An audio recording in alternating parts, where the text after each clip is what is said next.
Baik, ya, lanjut ya. Jadi itu sekilas tentang Konvensi GKI 2014 yang sudah ditetapkan bersama-sama.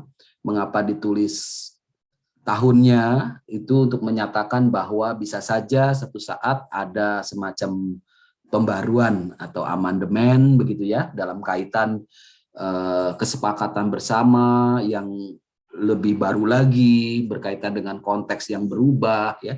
Karena sekali lagi kalau disebut konvensi berarti berkaitan dengan hal yang partikular, yang kontekstual ya. Jadi bicara konteks ini kan selalu berubah ya. Ini bicara zaman, bicara situasi ya. Berkaitan juga dengan tempat atau wilayah begitu ya. Ini semua selalu dinamis ya. Jadi itu pengertian partikular atau kontekstual.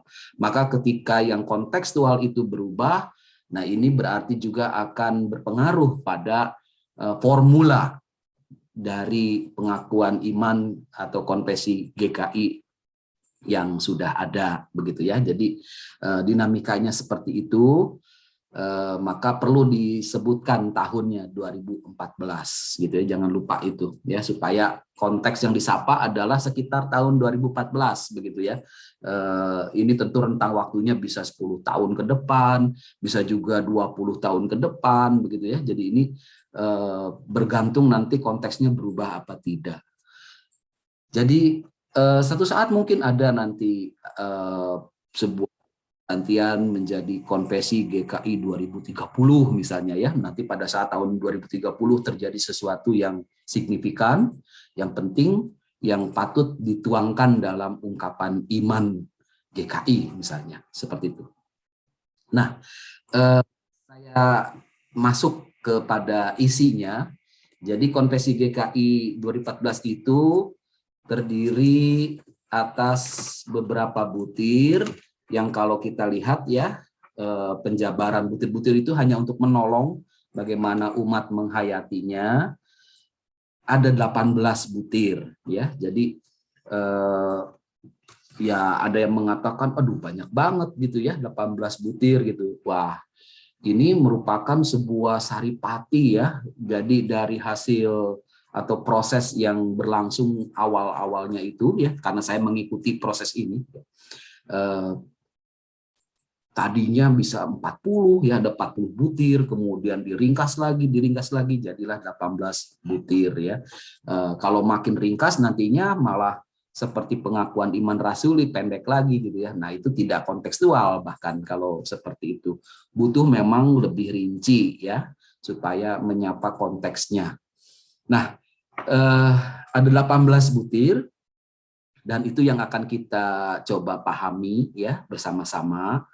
Hari ini kita lihat ya, kira-kira kalau saya sih sudah setting kira-kira sampai pengakuan iman kepada Yesus Kristus ya, itu pun juga tidak selesai, tapi kita stop sampai situ dulu, besoknya kita lanjut lagi sampai nanti terakhir pada setelah pengakuan iman kepada Roh Kudus. Lalu yang terakhir ditutup dengan sebuah doksologi atau ungkapan kemuliaan bagi Tuhan ya. Nanti itu yang akan kita pahami bersama-sama. Jadi dimulai dengan pembuka, ini butir pertama ya. Jadi bunyinya dalam persekutuan kasih yang akrab serta anugerah penciptaan, pemeliharaan, penyelamatan dan pembaruan oleh Allah Bapa, Anak dan Roh Kudus, kami sebagai Gereja Kristen Indonesia hidup dan berkarya di tengah kekayaan dan kepelbagaian warisan sejarah, budaya, dan lingkungan alam Indonesia. Nah, dari kalimat pembuka ini, kita bisa memahami bahwa inilah sebenarnya inti dari iman GKI. Ya, jadi kalau boleh dikatakan ringkasan dari konvensi GKI 2014, ya ini butir ini ya. Jadi butir pertama ini menjadi semacam ya pembuka yang mengungkapkan siapa GKI dalam hidupnya bersama dengan Allah Bapa dan Anak dan Roh Kudus, atau yang kita sebut istilah teknisnya Allah Trinitas itu, ya. Memang kata Trinitas tidak ada di dalam Alkitab, ya. Kita itu tidak ada istilah Trinitas, itu baru muncul abad kedua, ya, sekitar abad kedua oleh seorang soko gereja namanya Tertullianus. Nah, dari situ muncullah istilah Trinitas untuk menyebut Allah dalam nama Bapa dan Anak dan Roh Kudus. Ya, jadi saya biasanya lebih senang mengungkapkan Allah dalam nama Bapa dan Anak dan Roh Kudus, ya, tidak Allah Bapa, Anak dan Roh Kudus. Kalau konfesi bicaranya seperti itu, tapi kalau saya pribadi lebih menyukai Allah dalam nama Bapa dan Anak dan Roh Kudus, sebagaimana yang dituliskan dalam Matius 28 itu, ya, supaya kita tahu bahwa penyebutan Bapa dan Anak dan Roh Kudus ini mau menegaskan tentang Allah yang satu itu, ya. Jadi Allah yang satu tapi kita pahami dalam 3 pribadi ilahi, ya. Nah, inilah yang menjadi iman GKI, ya. Jadi warga GKI percaya kepada Allah dalam nama Bapa dan Anak dan Roh Kudus. Jangan lupa itu, ya. Jadi bukan Allah saja begitu, ya. Bukan Bapa saja, apalagi cuma Anak atau Yesus Kristus atau Roh Kudus. Harus dalam satu kesatuan itu, ya. Jadi itulah Allah. Istilah teknisnya Allah Trinitas itu, ya. Nah, Bapak Ibu, saudara-saudari, ya, kakak-kakak semua, di dalam pengakuan iman GKI atau konfesi GKI ini, kita ketika membaca bagian awal kita tahu bahwa di sana dipakai kata kami, bukan aku percaya, ya. Aku percaya itu credo, atau ada biasanya di pengakuan iman universal yang lebih luas, ya. Salah satunya tadi pengakuan iman rasuli. Kita tahu, ya, masih ada yang lain tuh, yang namanya pengakuan iman itu. Ada pengakuan iman Athanasius, pengakuan iman Konsili Nisea, ya. Pengakuan iman Nisea, konsili itu persidangannya. Jadi pengakuan iman Nisea Konstantinopel, ya, misalnya itu biasa disingkat PINPIA gitu, ya, pengakuan iman Nicea Konstantinopel, lalu pengakuan iman Athanasius. Nah, itu juga pengakuan iman yang sifatnya universal, lebih luas, ya, daripada konfesi GKI 2014. Nah, di awal kita bisa menangkap bahwa GKI menghayati imannya secara komunal, ya, bukan lagi personal gitu, ya. Maka istilah kami itu dipakai di sana, ya. Jadi ini pengertiannya mesti jelas dulu begitu, ya, karena ada pertanyaan mengapa kok tidak aku percaya, ya. Tidak seperti itu, tapi kami percaya. Nah, kata kami sekali lagi ini mau menunjukkan bahwa yang namanya iman itu diungkapkan bukan semata-mata personal, melainkan ada dimensi yang komunal itu, ya, bersama-sama, ya, dengan yang lain. Dalam hal ini komunal yang dinyatakan adalah Gereja Kristen Indonesia. Semoga menjadi jelas, ya. Lalu di situ perlu juga kita memahami siapa itu GKI. Ya, jadi kira-kira secara sekilas ini kan bisa panjang nih sebenarnya, ya, kalau mau bicara tentang GKI, tapi cukuplah kita memahami saat ini bahwa yang namanya GKI, Gereja Kristen Indonesia, itu punya sejarah yang panjang, ya.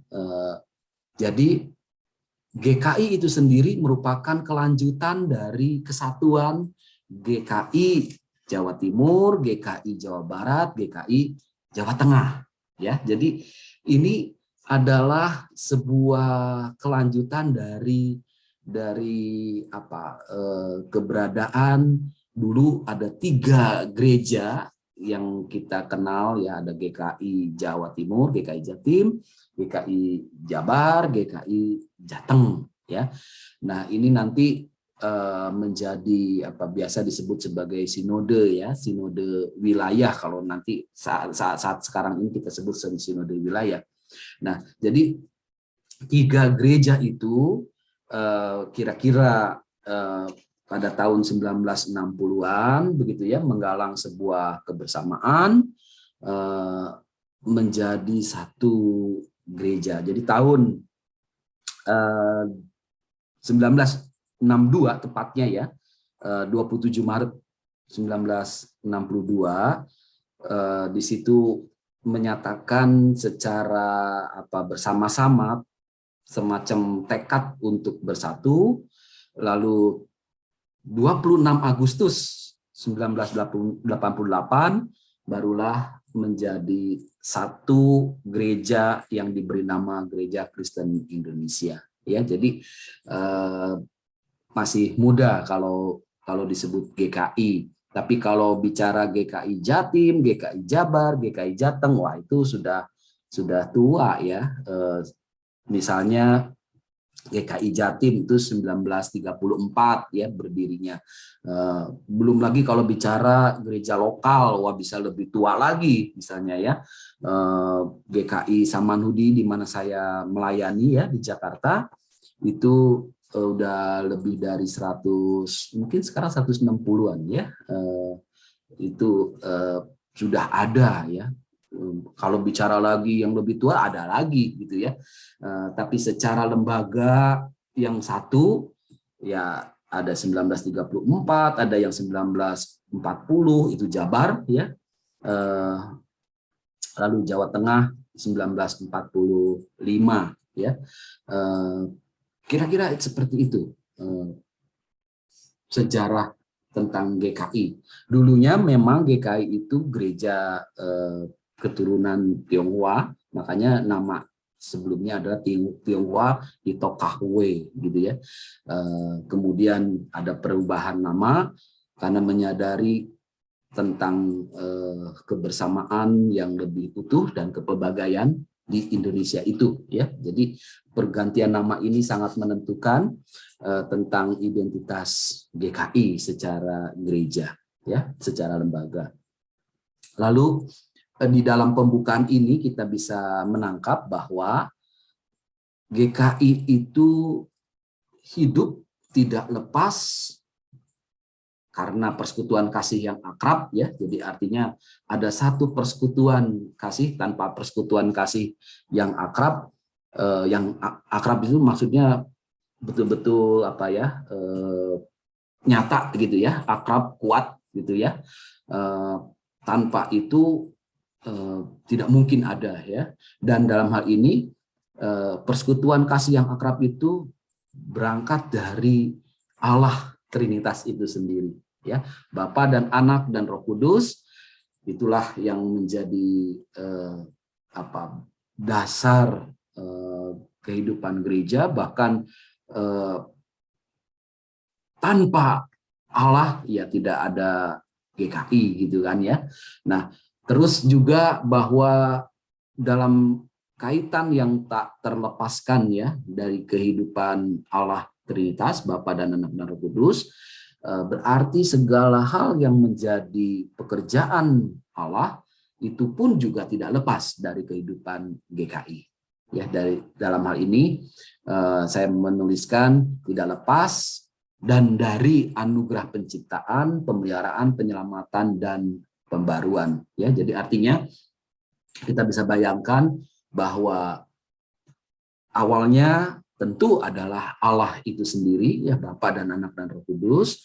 Kemudian Allah bekerja sedemikian rupa sampai menghimpun umatnya ya di Indonesia, dalam hal ini di tanah Jawa itu ya, Pulau Jawa, entah Jawa Barat, Jawa Tengah, Jawa Timur, lalu menjadi gereja, tentu melalui para sending ya, para pekabar Injil dari Belanda, ada juga yang dari Jerman, sebenarnya campur gitu ya Bapak Ibu kalau melihat sejarahnya. Nanti kita akan tahu bahwa ini jadi konteks dari GKI, ya, konteks GKI itu bahwa GKI tidak bisa disebut satu warna karena berangkatnya juga ya dari Allah yang kita kenal tiga pribadi, lalu para sendingnya sendiri, ya, para pekabar Injilnya itu juga beragam sebenarnya, ya. Nanti kalau teknis sejarah akan tahu tuh ya bahwa GKI itu tidak semata-mata Calvinis misalnya, ya. Calvinis itu John Calvin, eh, bapak reformator ya biasanya, ya, bapak reformator yang menjadi tradisi GKI, ya. Bapak reformator yang awal itu kita kenal Martin Luther, ya. Nah, nanti dari Martin Luther para pengikutnya begitu ya lalu menghasilkan gereja-gereja Lutheran, ya, seperti HKBP, yaitu Lutheran, ya, yang punya corak yang lain lagi, ya. Oke, lalu kalau begitu konteks GKI itu bagaimana? Nah, kalau kita lihat dari pembuka yang ada ini, ya, dari butir pertama Konvensi GKI 2014, maka di situ dinyatakan bahwa GKI hidup dalam kepelbagaian, ya, hidup dan berkarya di tengah kekayaan dan kepelbagaian. Ya, dua kata penting, kekayaan dan kepelbagaian.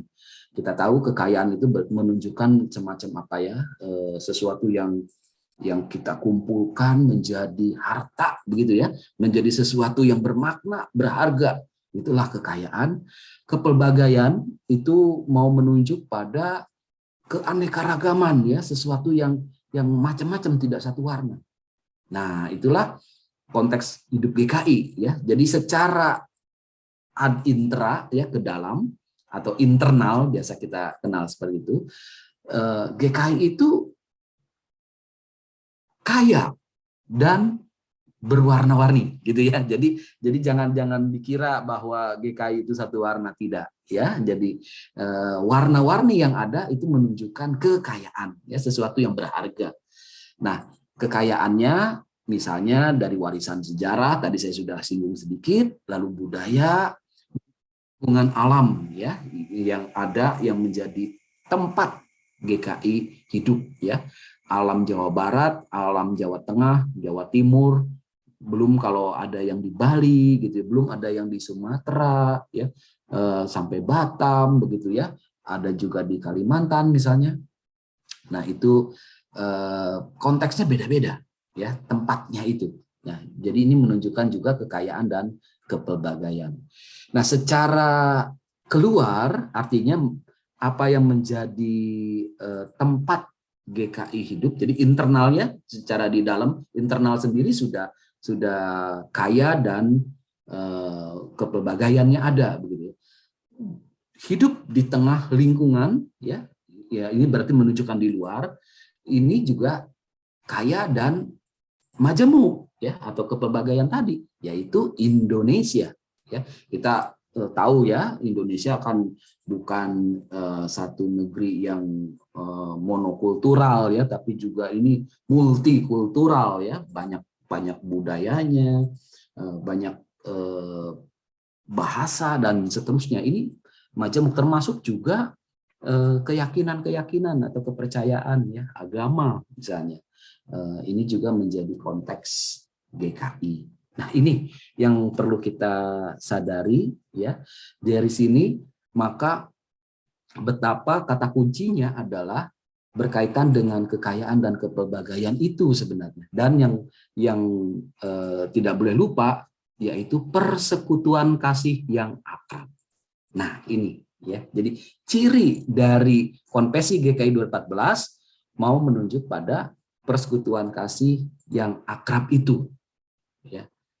Dengan persekutuan kasih yang akrab kita menemukan di sana, kita mengalami di sana yang namanya kekayaan dan kepelbagaian yang tidak lain adalah anugerah Allah itu sendiri, ya. Jadi ini menjadi sentral atau, ya, semacam ringkasan dari Konvensi GKI 2014. Nah, lebih lanjut, sebentar, ini macet.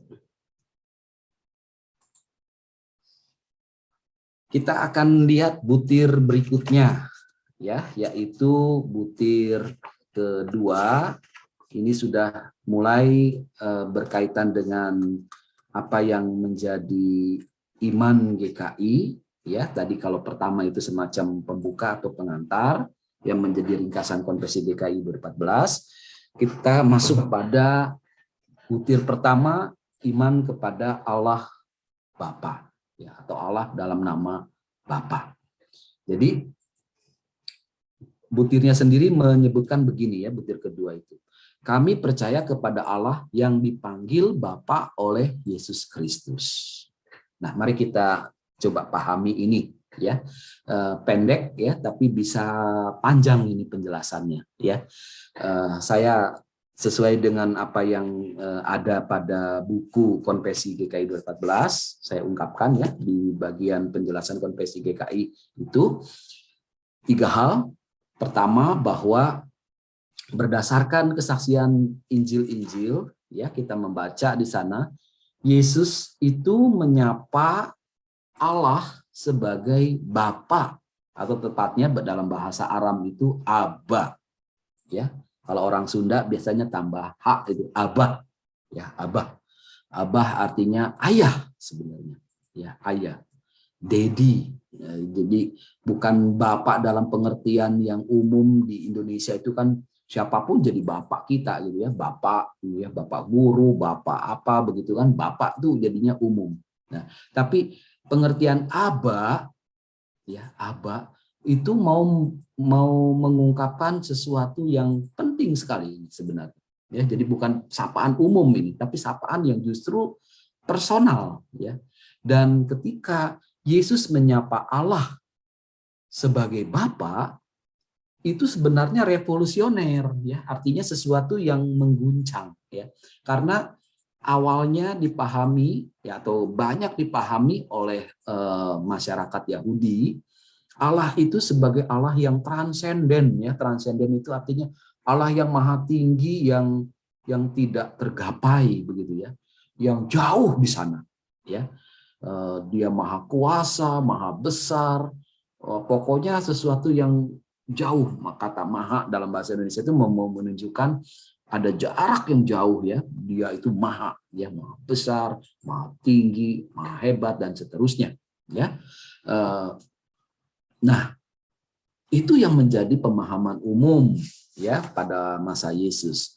Lalu Yesus sendiri mengungkapkan Allah Bapa, ya, sebagai Bapa.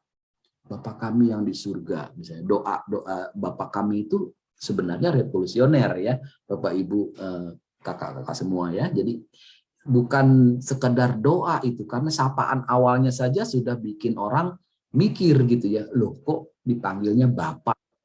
Nah, ini yang harus kita pahami, betapa sapaan Bapa itu, sekali lagi, ini sesuatu yang sangat penting, ya.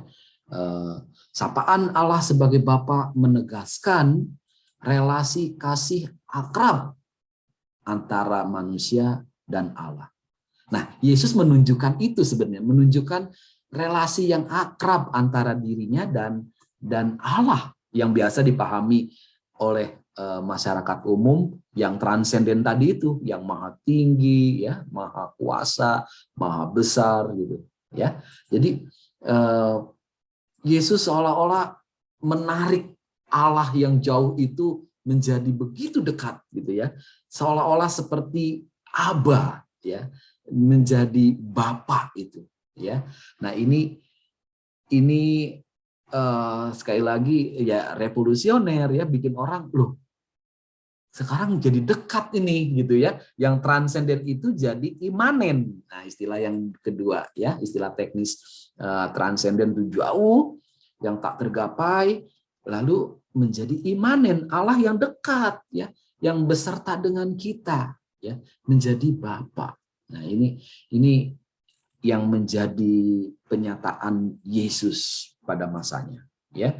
Jadi sekali lagi, sapaan Allah sebagai Bapa ini begitu hebat, mengguncang pada waktu itu, ya. Jadi Dengan demikian, maka kita memahami rahmat ilahi oleh Roh Kudus. Nah, itulah yang menjadi dasar relasi kasih yang akrab antara Allah dan manusia. Maksudnya, kalau Yesus bisa merasakan Allah yang jauh itu, yang transenden itu menjadi Bapaknya, yang menjadi Aba, maka semua itu karena rohnya itu kudus, ya. Rohnya itu kudus sebagaimana Allah itu sendiri. Nah, ini konsep trinitasnya di sini nih, ya. Jadi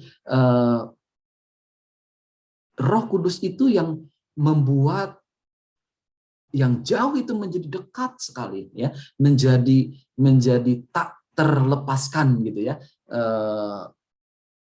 Ini yang butuh kita hayati bersama, ya. Jadi itu sebabnya nanti kalau kita pahami tentang Roh Kudus, besok saya omong tentang Roh Kudus, ya, betapa peran Roh Kudus itu penting dalam rangka menyatukan setiap pribadi itu, ya, menyatukan setiap pribadi, menyatukan kita dengan ciptaan Tuhan yang lain, ya. Roh Kudus itu menjadi sumber persekutuan itu, ya, persekutuan kasih yang akrab. Nah, jadi semua itu, ya, kalau terjadi, betapa menjadi sebuah rahmat ilahi. Rahmat itu artinya kasih karunia, ya, menjadi berkat yang baik. Nah, oke. Itu tentang kedua, tentang Allah yang dipanggil Bapa oleh Yesus Kristus.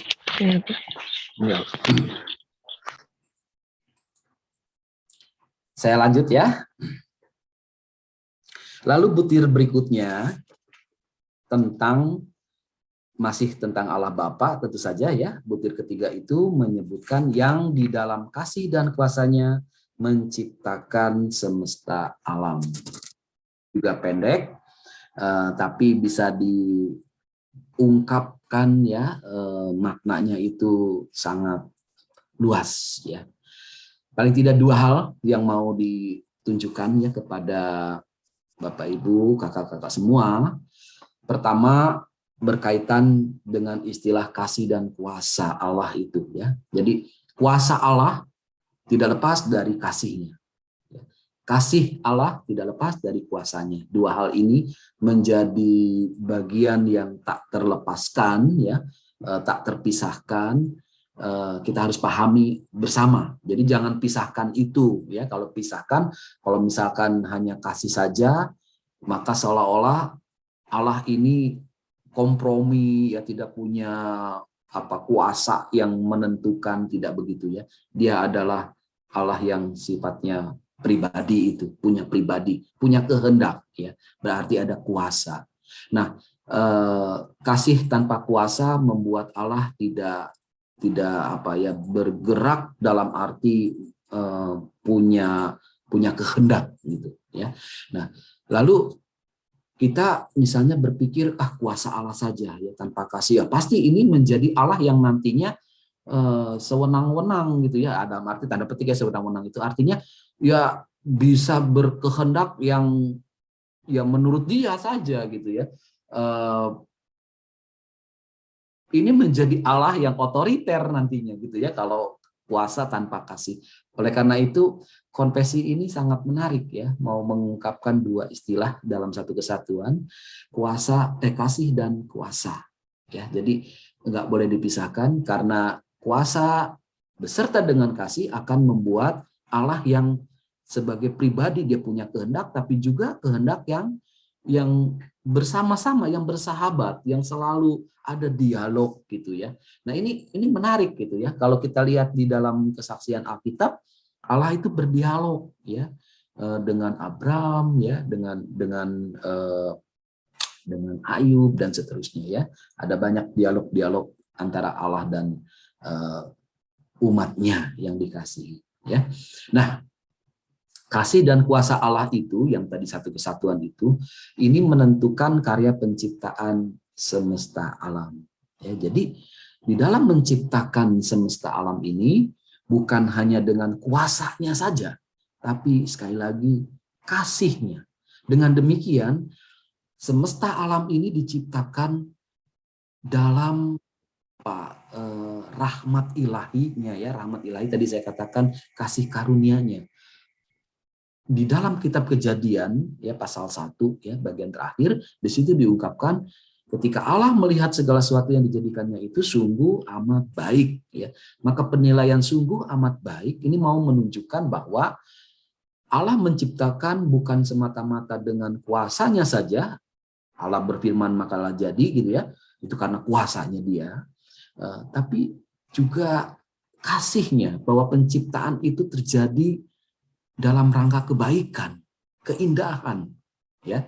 Ini penting sekali, ya. Jadi dengan demikian, ya, kita bisa memahami kasih dan kuasa itu ini sesuatu yang sifatnya terbuka, ya. Tadi saya katakan kalau kuasa saja tanpa kasih maka sifatnya otoriter, ya, otoriter. Ini bukan Allah kita, bukan Allah yang otoriter. Kalau Allah yang otoriter kita nggak akan diselamatkan karena kita manusia berdosa, ya, jatuh dalam dosa, ya sudah, Allah bisa mengatakan hukum, gitu ya, bisa begitu. Tapi Allah yang justru adalah kasih, gitu ya, maka terbuka, ya. Jadi bukan otoriter tapi juga Dia memberi ruang, ya, ruang bagi ciptaannya dalam rangka bergerak itu, ya. Kalau dia bersalah, berbuat dosa, maka Allah memberi ruang pengampunan, ya. Jadi ada keterbukaan, ada dinamika. Maka kita bisa menyimpulkan di sini, ya, tentang penciptaan itu, atau biasa disebut, ya, paham penciptaan itu kreasionisme. Ini menjadi penghayatan iman GKI, ya. Jadi kalau dikatakan GKI percaya kreasionisme enggak? Iya, harus dikatakan iya, ya, karena kita percaya Allah adalah pencipta semesta alam, ya. Maka kreasionisme yang kita hayati sifatnya itu terbuka dan dinamis. Jadi artinya di sini untuk memberikan sebuah tempat, ya, tentang pemahaman yang dalam istilah Latin teknisnya itu creatio continua, ya, creatio penciptaan continua itu terus menerus, ya. Jadi ada dua istilah yang biasanya kita kenal, ya, teknis sekali ini, ya, Bapak Ibu kakak-kakak, ya. Satu, creatio ex nihilo, ya, creatio ex nihilo penciptaan dari nihil itu ketiadaan, ya. Jadi Allah menciptakan itu dari ketiadaan. Maka ini untuk menunjukkan betapa Dia punya kuasa, ya. Kuasa yang dari yang tidak ada menjadi ada, ya. Itu ada kuasa Allah yang begitu hebat, ya. Nah, tapi yang kedua, di dalam doktrin iman Kristen ada istilah creatio continua, ya, penciptaan yang terus menerus. Nah, ini mau menunjukkan bahwa kuasa Allah itu bukan semata-mata berhenti di sana kuasa saja, tapi ada kasih. Berarti tadi saya katakan, ya, ada ruang, ya, ruang bagi ciptaannya. Ketika Allah menciptakan manusia, maka manusia yang diciptakan dengan akal budi juga, ya, dengan tenaga, ya, manusia pun bisa kemudian karena ada ruang yang Allah berikan, manusia akhirnya bisa menciptakan, ya, menciptakan sesuatu, ya, yang dulunya tidak ada menjadi ada. Misalnya komputer, misalnya, ya, komputer dulu zaman Nabi ya nggak ada tuh komputer, ya. Kalau zaman Nabi udah ada komputer, wah enak sekali, kita Alkitabnya udah lebih canggih, gitu kan, ya. Nggak begitu, ya. Jadi komputer itu produk manusia, tapi kita di dalam terang iman Kristen kita tahu ini juga menjadi bagian dari Allah yang mencipta terus-menerus itu, ya.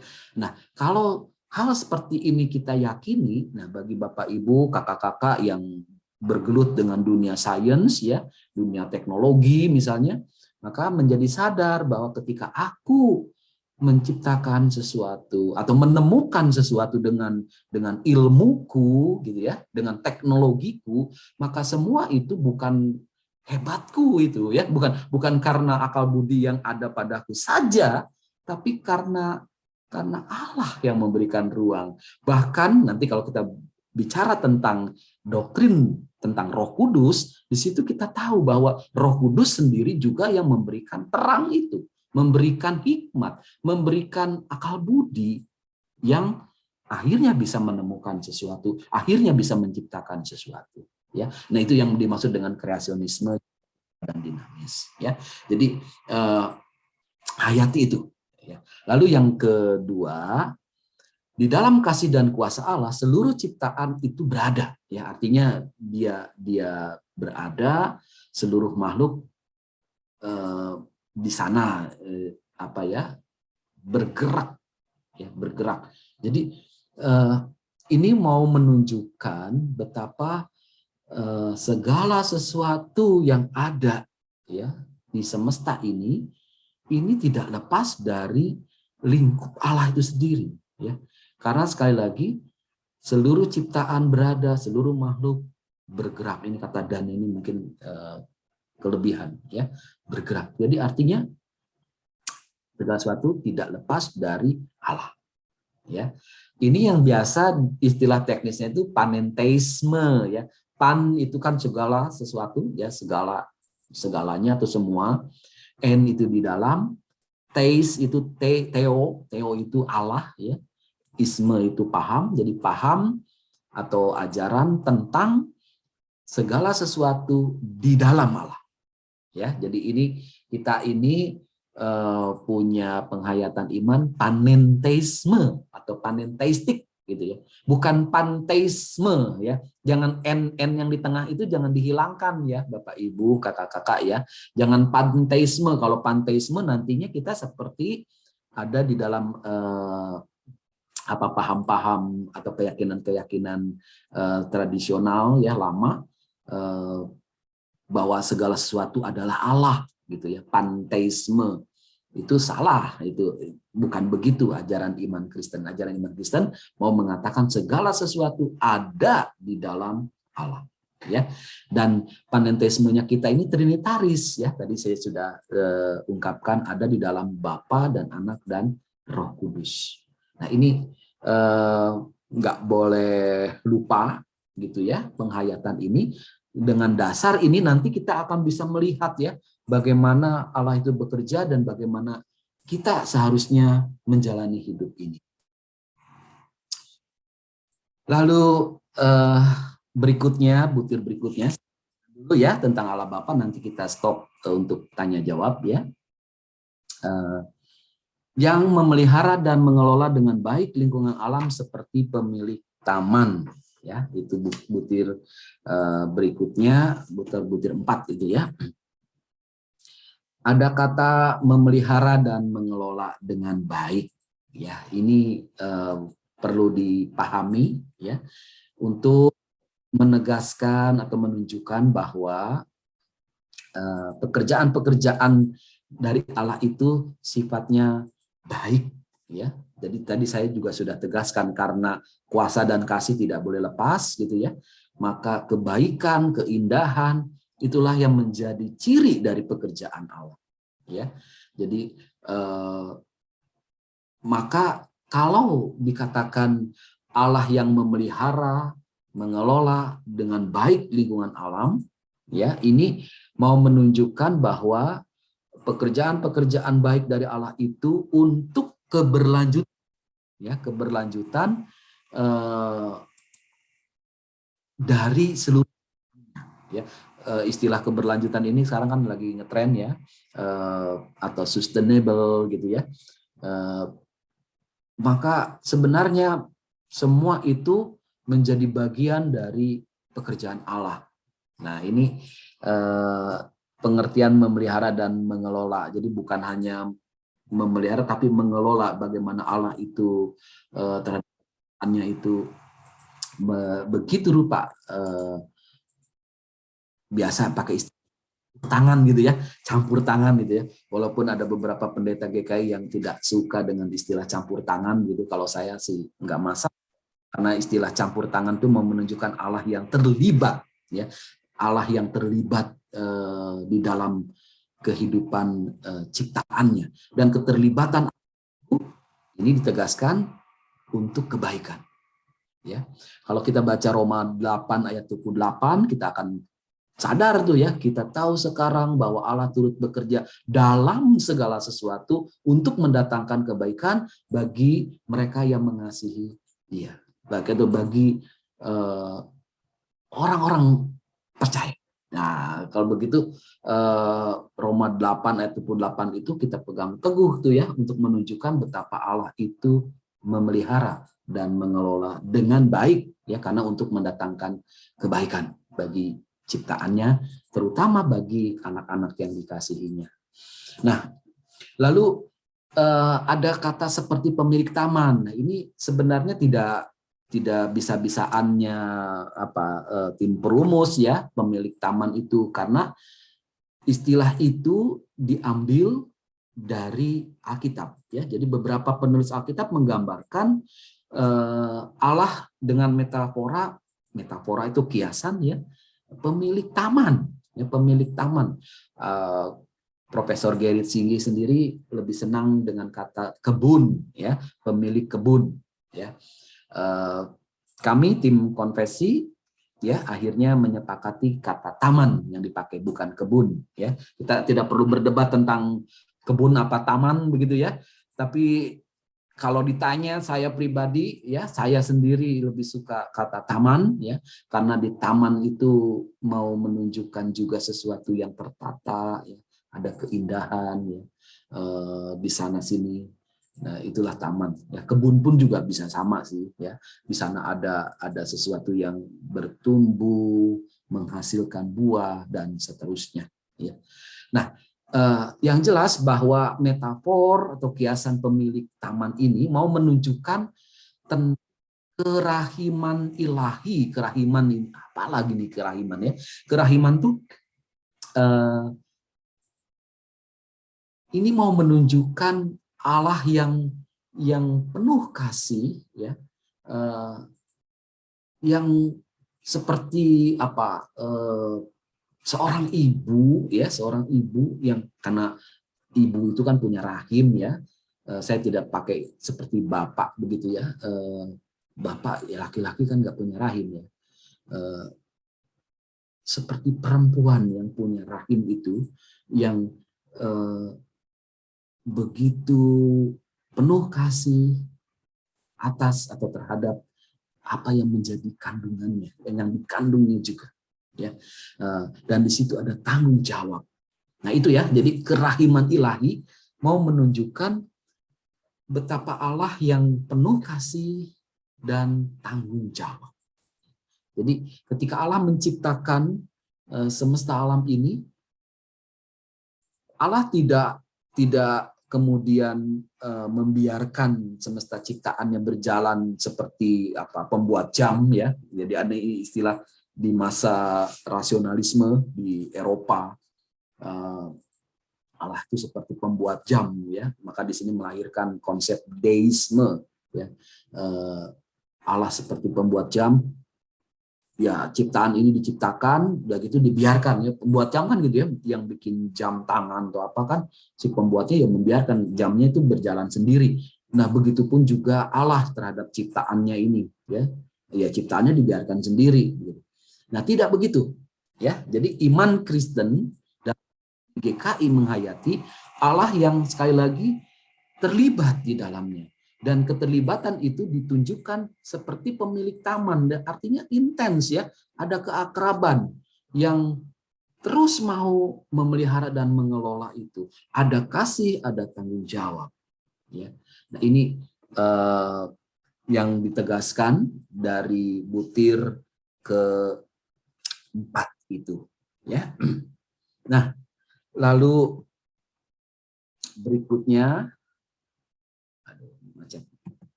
oke.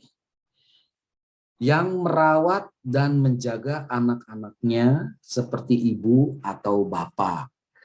Nah, di sini muncul kata merawat dan menjaga. Ini sebenarnya ya mirip dengan kata memelihara dan mengelola ya. Hanya ditunjukkan sekarang bagaimana merawat dan menjaga itu ya seperti orang tua ya terhadap anak-anaknya, ibu atau bapak ya. Nah, jadi di sini sekali lagi sama seperti yang sebelumnya, kata memelihara dan mengelola, ini menunjuk pada pekerjaan-pekerjaan baik dari Allah untuk keberlanjutan hidup seluruh ciptaan. Lalu yang perlu dijelaskan secara singkat, karena ini sebenarnya sangat jelas, kalau Bapak Ibu, kakak-kakak semua membaca Alkitab, ya bagaimana kiasan-kiasan tentang Allah itu memakai metafor ibu, ya. Tadi kerahiman juga, rahim ya, yang rahimi, Allah yang rahimi, itu kan juga metafor ibu sebenarnya, atau bapak. Nah kalau bapak sih udah biasa ya. Nah metafor ini sekali lagi untuk menegaskan kerahiman ilahi melalui kehadiran Allah yang setia di dalam seluruh ciptaan. Jadi Yesus sendiri menghayati Allah sebagai Bapa. Ya, Yesus sendiri begitu, dan kebapaan ini menjadi sebuah ungkapan yang kuat. Tadi saya sudah katakan revolusioner ya, menunjukkan Allah yang begitu dekat. Lalu kedekatan itu sendiri di dalam kitab-kitab yang ada ya, Bapak Ibu kalau ingin tahu di mana saja sih ungkapan-ungkapan tentang metafor ibu itu ya, silakan nanti dibuka buku konfesinya atau lembaran konfesinya, itu pada bagian itu sudah ada referensi Alkitab ya, bagaimana Allah yang digambarkan sebagai ibu itu ya, yang menyusui dan seterusnya ya. Jadi metafor itu kuat sekali tuh ya, ada. Dan ini sekali lagi mau menunjukkan Allah yang rahimi tadi, Allah yang begitu dekat ya, punya kasih dan tanggung jawab gitu ya. Nah, itulah butir ke-5 ya. Sekarang butir terakhir tentang Allah Bapa, diungkapkan di sana, yang mengundang dan memanggil kami untuk berperan serta dalam pekerjaan-pekerjaannya yang baik. Jadi di sini kita menghayati bahwa Allah itu hakikatnya tadi adalah kasih ya, kasih yang punya kuasa, kuasa yang punya kasih. Ini tak lepas dari Allah, ini menjadi hakikat dari Allah ya. Dan hakikat Allah yang adalah kasih dan kuasa itu dinyatakan dalam pekerjaan-pekerjaannya yang baik. Jadi artinya kalau kita ingin tahu Allah itu bagaimana, Allah itu dengan kasih dan kuasanya bagaimana, lihatlah pekerjaan-pekerjaannya yang baik itu ya, pekerjaan-pekerjaannya di dalam kehidupan ini ya, yang ada ini.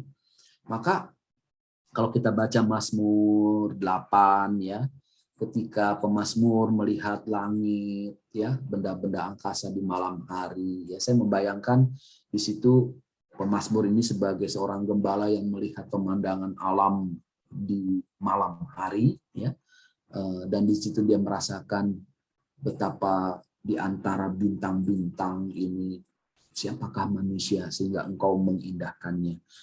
Di situ Mazmur 8 itu mau mengajarkan tentang, oh kalau begitu semesta alam ini, tadi itu ya, pemandangan alam di malam hari itu, ini menjadi semacam cermin ya, menjadi cermin pekerjaan Allah ya.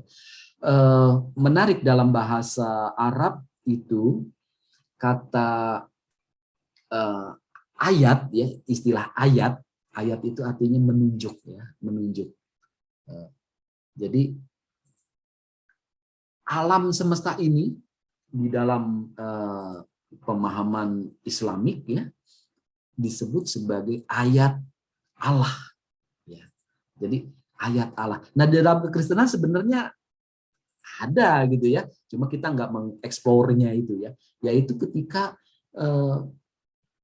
langit, pemandangan alam ya, itu semua yang menunjuk, ayat itu kata dia, yang menunjuk kepada siapa yang menciptakannya, menghadirkan semua itu ya. Karena semua itu adalah pekerjaan-pekerjaan Allah. Jadi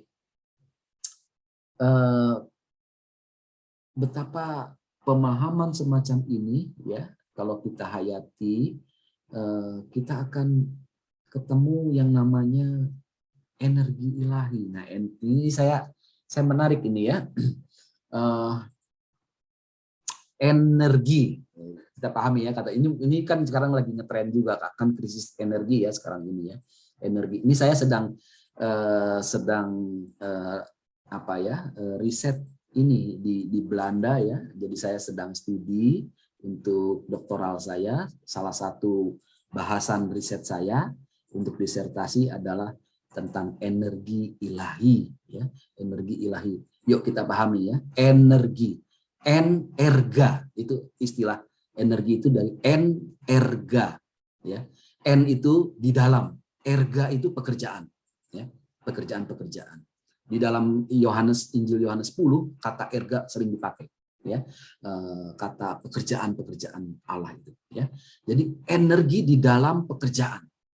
Nah, semesta ini oleh Gregory Palamas ya, diyakini semesta alam ini ada energi ilahi.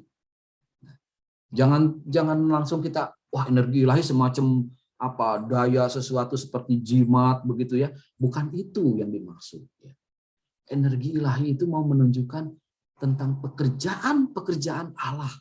Ya, jadi kalau semesta alam ini ada energi ilahi, Gregory Palamas tidak salah karena mengacu pada Alkitab juga ya. Ini pembahasan semacam ini menarik ini ya, untuk mendalami energi itu apa. Ya. Mengapa kita mengalami krisis energi? Gitu. Kalau dalam pemahaman iman ya, dalam pemahaman teologis, berarti ada krisis tentang pekerjaan-pekerjaan Allah yang bukan Allahnya sendiri yang bermasalah, tapi justru manusianya di dalam mengelola itu. Wah, bisa panjang saya ngomong tentang energi ini ya. Jadi krisis energi itu menunjukkan ini ada yang salah nih manusia dalam mengelola alam semesta ini. Ya, mengelola tentang pekerjaan-pekerjaan yang sudah Allah tunjukkan itu melalui semesta alam ini ya. Jadi Allah Bapa yang diyakini dalam konfesi GKI ini adalah Allah yang bekerja ya pekerjaannya itu menjadi energi ya. Tadi pemahaman energi, mudah-mudahan Bapak Ibu kakak-kakak semua jadi menangkap sekarang. Oh, sekarang dengar kata energi, ingat aja Pendeta Henry ngomong gitu ya. Ini berkaitan dengan pekerjaan Allah. Kalau krisis energi berarti krisis manusia nih dalam mengelola pekerjaan Allah ya.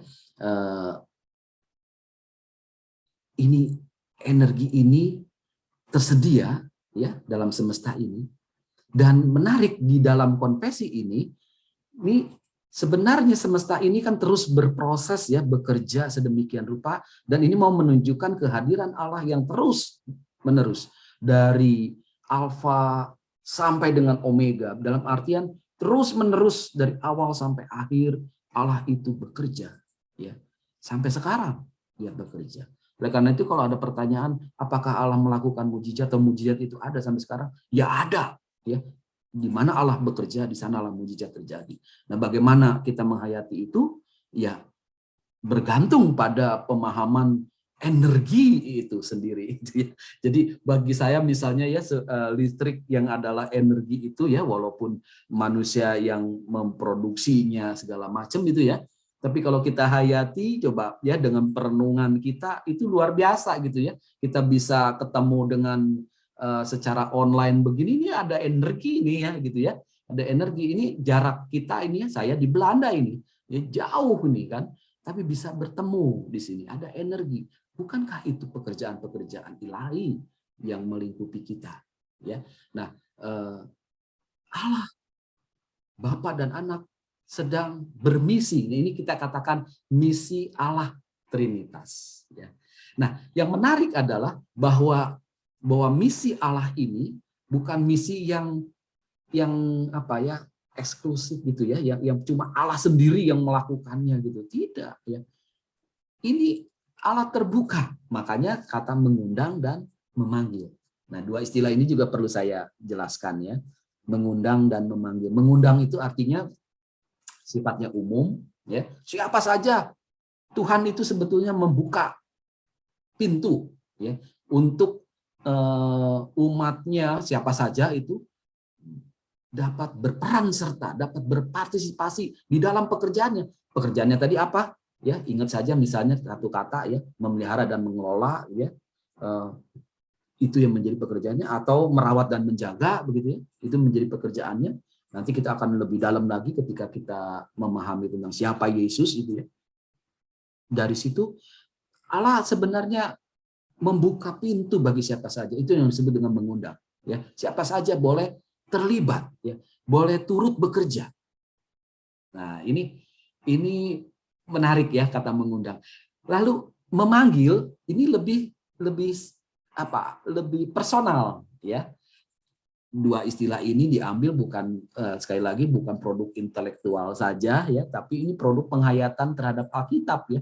Bagaimana Yesus mengungkapkan perumpamaan tentang mengundang dan memanggil ya.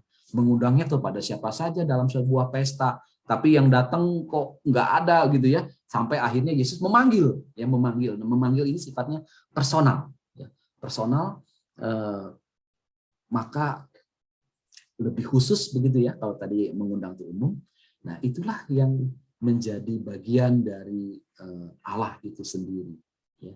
Jadi Allah mengundang dan memanggil manusia untuk berperan serta atau berpartisipasi dalam pekerjaan-pekerjaannya yang baik, dalam energi ilahi yang sudah Allah nyatakan itu dan terus-menerus Allah nyatakan.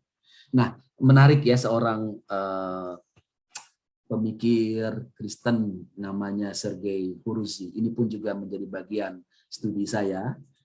Saya mendalami saat ini tentang kekristenan Rusia. Ya. Sergei Huruzi adalah seorang Rusia, tinggal di Moskow, tapi dia di masa COVID ini dia meninggal. Ya. Saya sempat mengikuti kelasnya.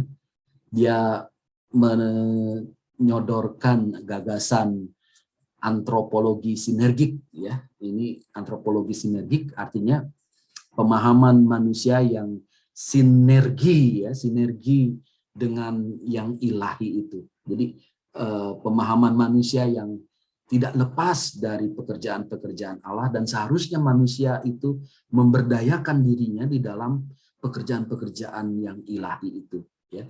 Kalau antropologi sinergik ini bisa dicapai, maka kehidupan ini akan lebih baik lagi terus begitu ya. Karena Allah mau segala sesuatu itu mencapai kepada kepenuhannya yang baik. Nah, itu sekilas tentang antropologi sinergik ya. Mudah-mudahan dari sini saya membuka ya wawasan Bapak Ibu, kakak-kakak semua ya. Tentu ini apa hubungannya dengan anak-anak nanti seperti ini ya? Ya tentu dalam hal ini saya sasarannya kepada guru sekolah minggu dulu ya, supaya guru sekolah minggunya ini, guru GSM, GKI punya wawasan yang lebih luas lagi, penghayatan iman yang lebih dalam lagi ya. Nanti ketika mengajarkan semua ini menjadi semacam koridor ya. Koridor itu sesuatu yang melingkupi ya, menjadi penghayatan ya. Nah, kalau ini bisa Bapak Ibu, kakak-kakak semua hayati, saya yakin di dalam mengajar nantinya maka anak-anak pun juga bisa dengan bahasa yang tentu bahasa mereka ya, bahasa anak-anak ya, lebih tahu lagi, lebih jelas lagi bagaimana seharusnya beriman itu ya. Nah, begitu dulu ya. Bapak Ibu, saya takut sudah berapa lama ini. Kak Elis sudah berapa lama ini saya? Ya, Pak. Kita punya waktu 45 menit untuk tanya jawab. 45 menit ya. Ya. Oke, sampai Allah Bapak dulu begitu ya. Sebentar. Target saya inginnya semua selesai sampai besok ya. Atau saya tuntaskan ada 2 slide dulu ya, boleh begitu? Boleh, boleh. Oke ya, saya lanjut dulu ke Yesus Kristus. Ini pun juga saya tidak akan sampai habis, tapi secara singkat saja karena mungkin kita lebih dekat ya menghayati Yesus Kristus ya, karena ini ya kita tahu ya siapa Yesus Kristus. Yang jelas kita hayati dia bukan semata-mata manusia saja, tapi dia adalah pribadi ilahi. Ya, ini yang menjadi penting, dia adalah Tuhan ya, dan Juru Selamat. Itu penting sekali. Ya, nah tentu yang dibicarakan Yesus Kristus berdasarkan kesaksian penulis-penulis Alkitab. Ya, ini bukan Yesus Kristus versi apa begitu ya, tapi mari kita cukupkan pada apa yang dinyatakan Alkitab itu ya. Lalu gereja mengenal Allah hanya melalui Sang Anak. Maksudnya gini, kita itu bisa mengenal Allah yang tadi saya katakan transenden, yang jauh gitu ya. Itu justru tadi kan memang dari semesta alam juga bisa gitu kan ya. Ini yang dulu disebut penyataan umum ya, general revelation ya, itu istilah teknis ya. Waktu saya katekesasi zaman saya masih disebut tuh ya, penyataan umum, penyataan khusus gitu ya. Nah, semesta alam ini dan sejarah kehidupan itu menjadi penyataan umum. Nah, dengan Yesus berarti khusus ya. Artinya sesuatu yang lebih jelas ya, lebih bisa dihayati dalam terang yang sejarah, karena Yesus hadir di dalam sejarah ya. Maka kalau Allah yang transenden itu menjadi Allah yang tak kelihatan, ini istilah teknis ada di dalam Alkitab juga ya, Allah yang tak kelihatan, maka Yesus adalah gambar dari Allah yang tak kelihatan. Ya, gambar. Artinya dengan melihat Yesus kita sebenarnya bisa mengenal Allah yang tak kelihatan itu. Ya, jadi ini maksudnya ya, betapa penting sekali penghayatan iman kepada Yesus Kristus itu, Tuhan Yesus Kristus itu lengkapnya. Ya, jadi percaya kepada Yesus ditegaskan di dalam penjelasan konfesi, tetap memberi ruang penghargaan kepada yang lain. Ya, maksudnya memberikan ruang penghargaan ini beda dengan memberikan iman ya. Jadi kalau memberikan ruang iman, nantinya kita imannya gado-gado tuh ya, bisa iman ke sana ke situ ya. Enggak begitu, kita tetap mengacu ya, berpijak pada jalan dan kebenaran dan hidup, yaitu Yesus Kristus sendiri ya. Itu yang menjadi acuan iman kita. Tapi di dalam iman kepada Yesus jangan kita kurang apa ya, menghargai yang lain ya, iman orang lain itu ya, di others itu ya. Keberadaan mereka menjadi kekayaan dan kepelbagaian itu. Ingat itu ya kata kuncinya ya, kekayaan dan kepelbagaian. Lalu kita mungkin bertanya, bagaimana Allah itu bisa berkarya buat mereka gitu ya, buat umat beragama lain begitu. Ya biarkan itu menjadi pekerjaan Allah sendiri. Yang paling penting tugas kita adalah memberikan ruang penghargaan kepada yang lain ya. Artinya orang lain menghayati imannya seperti itu, ya sudah, itu menjadi imannya. Jangan lalu kita katakan imanmu sesat, imanmu yang bikin kamu masuk neraka. Sudah, stop ya, stop. Tugas kita adalah kenali iman kita, hidupi iman kita, biarlah iman kita menjadi kesaksian gitu ya, menjadi kesaksian bagi yang lain ya, terhadap yang lain. Biarlah kita menghargai. Nah, dengan begitu, nanti kalau bicara tentang Roh Kudus akan jadi lebih jelas bagaimana Roh Kudus bekerja ya, melalui keberimanan kita. Itu tidak mustahil membuat orang lain ya, tidak mustahil akan menyenangi kita. Ya, ingat ya, di dalam jemaat mula-mula banyak orang menjadi senang lalu ikut berkumpul bersama-sama dengan orang percaya itu karena apa? Karena kesaksian iman yang hidup ya, kesaksian iman yang menunjukkan cinta kasih ya, menunjukkan penghargaan ya, semua itu kalau dilakukan orang lain pun jadi senang, ya. Dan orang lain mau ikut kita, itu biarlah menjadi bagian dari keputusan orang lain tersebut dan pekerjaan Allah, gitu ya. Jadi jangan kita sendiri yang memaksakan dengan ancaman-ancaman masuk neraka lah kalau yang beragama lain, tidak perlu seperti itu, ya. Tugas kita adalah sekali lagi kenali iman kita dengan baik, lalu hidupi iman kita, ya. Maka di situ kita akan bersaksi dengan iman kita. Lalu dinyatakan pada bagian Yesus Kristus itu anak Allah yang dikandung oleh Roh Kudus dan dilahirkan dari rahim perawan Maria. Nah, jadi jelas bahwa sekali lagi Yesus Kristus itu menjadi penghayatan iman yang kuat di dalam kehidupan GKI, ya.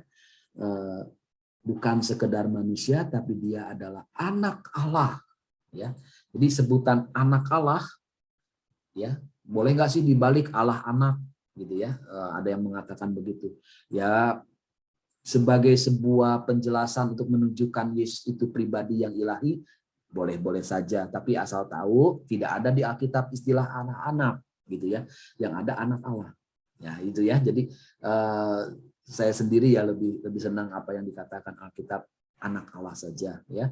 Ini mau menunjukkan bahwa Yesus hidup dalam persekutuan kasih yang akrab dengan Kudus. Jadi tiga pribadi ilahi itu tak terpisahkan, ya. Ini pengajaran tentang Trinitas, ya.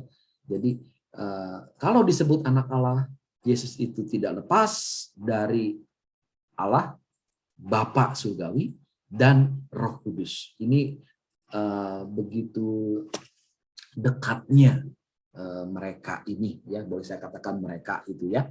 Lalu iman kepada Yesus Kristus itu mau menunjuk, ya, menjadi sebuah penghayatan yang kita yakini merupakan jalan keselamatan dunia, ya. Kalau lebih lengkap dalam Injil Yohanes, jalan dan kebenaran dan hidup, ya. Jadi ini lain adalah mau menunjukkan bahwa Yesus Kristus itu juru selamat, ya. Jadi bukan sekadar yang memberitakan keselamatan, tapi dia sendiri adalah jalan keselamatan itu sendiri.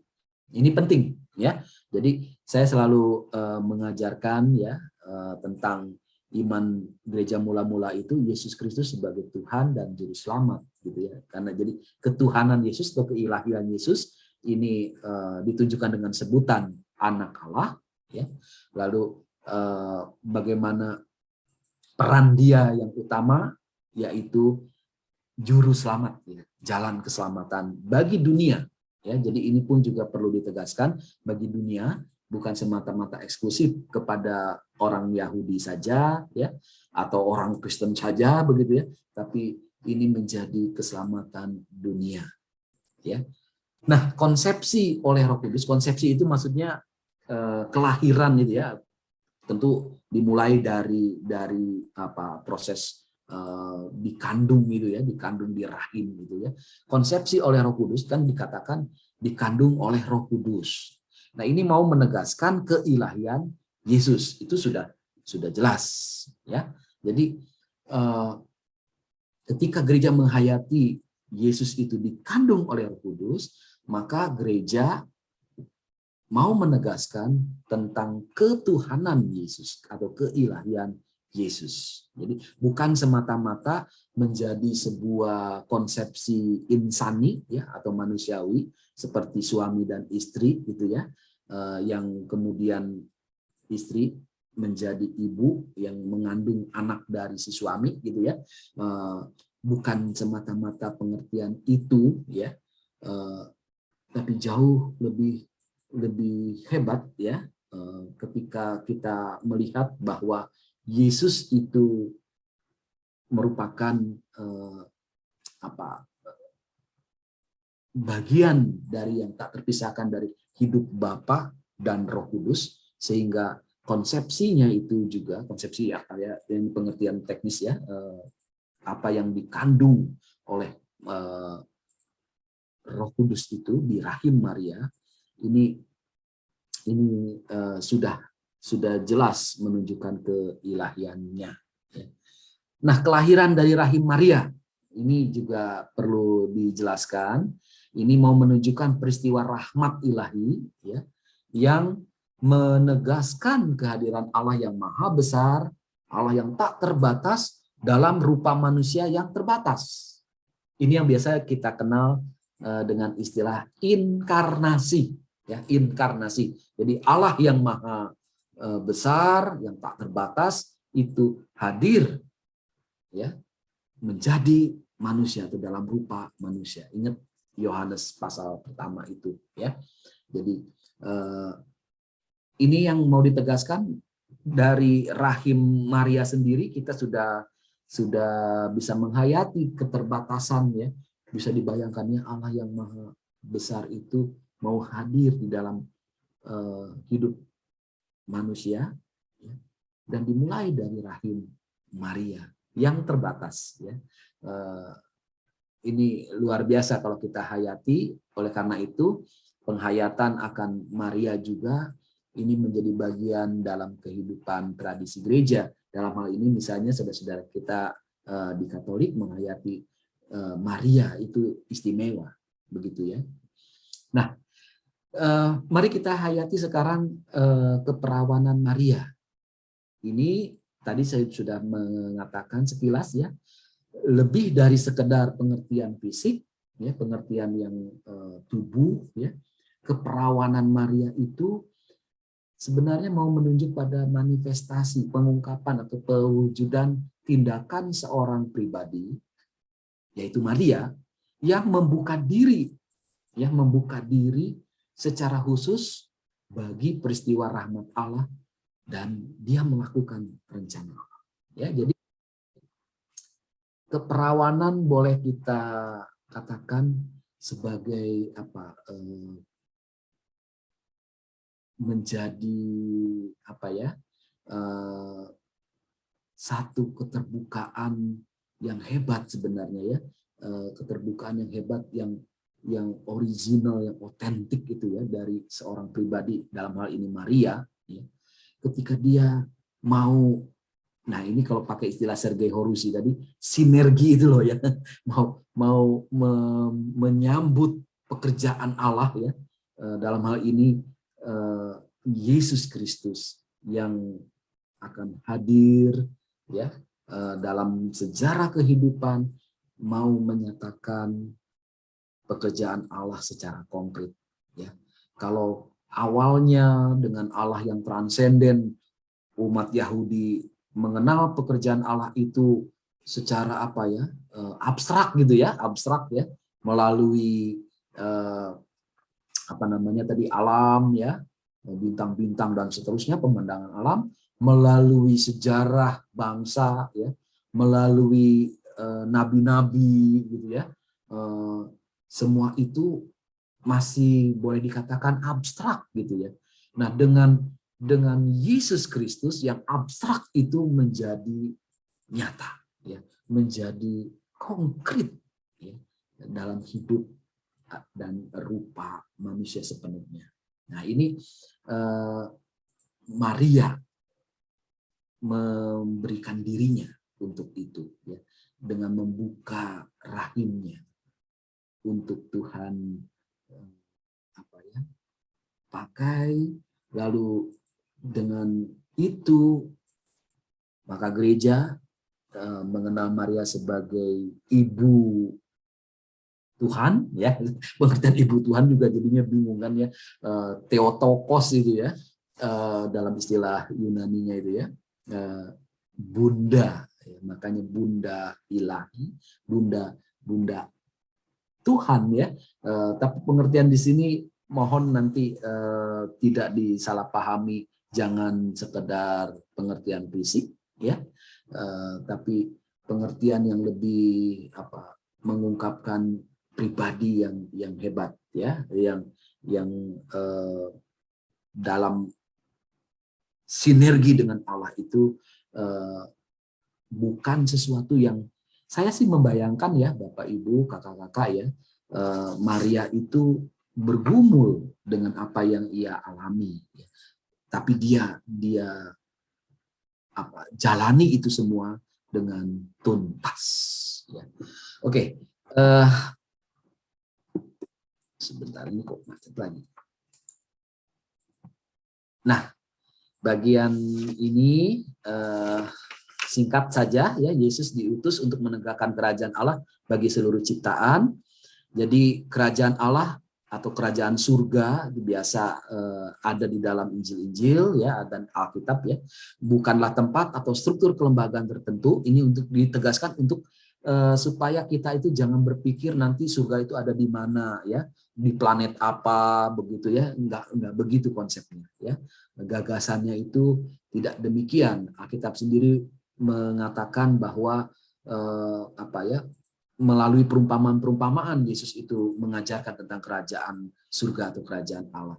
Yang jelas selalu ditunjukkan oleh Yesus sendiri, kerajaan Allah itu semacam proses dinamis yang menghadirkan persekutuan kasih yang akrab dari Allah Bapa dan Anak dan Roh Kudus. Jadi bagi saya misalnya, kalau demikian, di mana ada persekutuan kasih yang akrab antara kita ya sebagai manusia bersama dengan Allah, disitulah surga.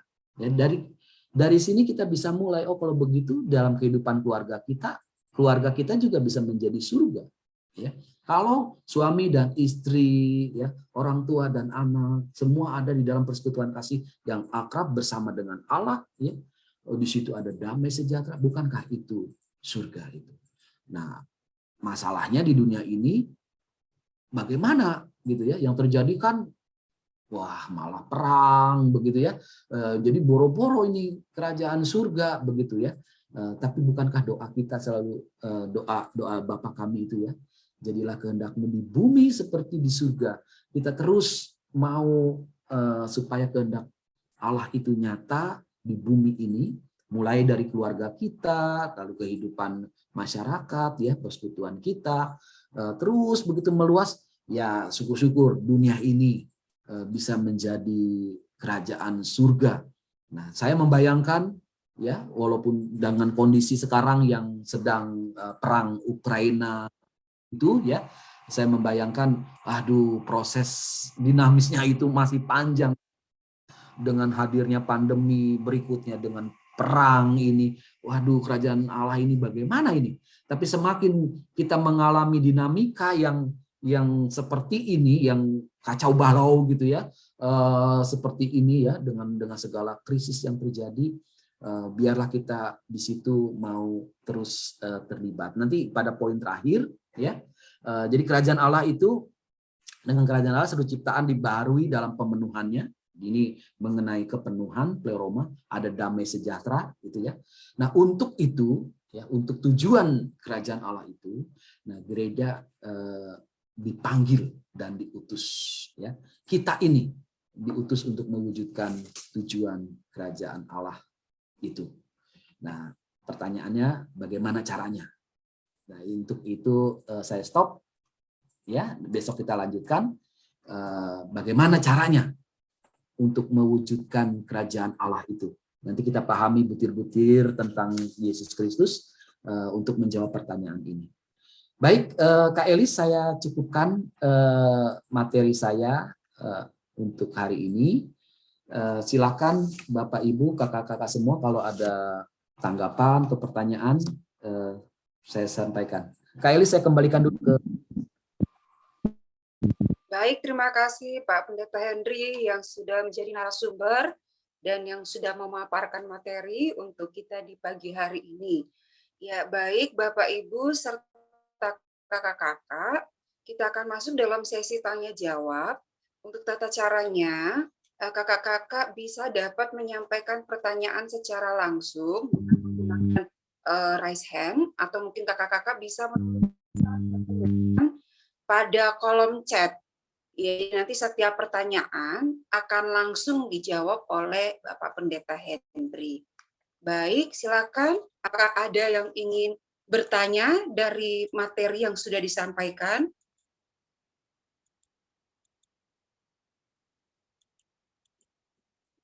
Ya, kalau belum ada, Pak, mungkin dari saya ingin bertanya. Iya, kalau dari saya, Pak, mungkin saya ingin menanyakan. Ah, ini kan tadi Bapak menyampaikan tentang konvensi GKI tahun 2014. Itu berarti sebelum-sebelumnya ada ya konvensinya. Berarti apakah itu ada konvensi tahun 2014 dan yang sebelumnya itu apakah ada perbedaan? Dan apakah GKI ada waktukah, ada jangka waktu yang ditentukan, misalnya berapa tahun atau kapan gitu, bahwa konvensi ini akan mengalami satu revisi? Dan biasanya, satu lagi pertanyaannya, dan biasanya di dalam hal atau bagian mana dari konvensi ini yang akan mengalami perubahan? Karena kalau kita lihat kan ini tentang pengakuan iman kepada Allah, Yesus Kristus, Roh Kudus. Nah, jadi yang menjadi pertanyaan saya adalah kalaupun ada revisi, itu biasanya pada bagian yang mana yang akan mengalami perubahan, Pak? Ya, itu dari saya, Pak. Terima kasih. Oke, singkat saja, belum pernah ada konvensi GKI itu sebelum 2014, ya. Jadi ini menjadi produk pertama bagi GKI. Prosesnya sendiri yang saya ikuti, saya sejak tahun 2002 sudah bergabung pada komisi ini, ya, komisi yang dibentuk oleh Sinode GKI. Saya sudah dipercayakan sebagai ketua pada waktu itu, ketua komisi ini.